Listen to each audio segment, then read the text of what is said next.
Engineering करायची आहे पण कॉलेज निवडताना कन्फ्यूज आहात, मग हा व्हिडिओ तुमच्यासाठीच. नक्कीच व्हिडिओ पहा. गव्हर्मेंट कॉलेज म्हणजे फक्त फीस कमी असं असतं का?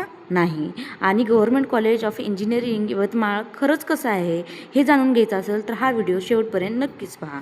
आजच्या व्हिडिओमध्ये मी तुम्हाला सांगणार आहे की गव्हर्मेंट कॉलेज ऑफ इंजिनिअरिंग नक्की कसं आहे. सो चला सुरुवात करूया. तर वेलकम टू GCOEY.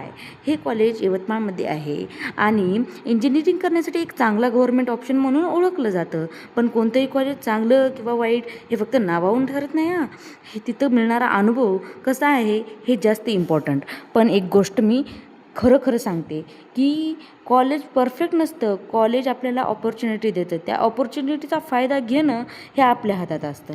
म्हणून जर तुम्ही गव्हर्मेंट कॉलेज ऑफ इंजिनिअरिंग यवतमाळमध्ये ॲडमिशन घेण्याचा विचार करत असाल तर फक्त कॉलेजचं नाव पाहून, कॉलेजच्या नावापुढे गव्हर्मेंट पाहून त्या कॉलेजमध्ये ॲडमिशन घेणं हे नक्कीच खरं म्हणजे बरोबर नाही.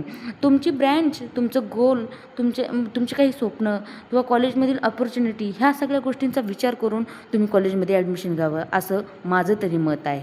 तर ही होती गव्हर्मेंट कॉलेज ऑफ इंजिनिअरिंगची छोटीशी झलक.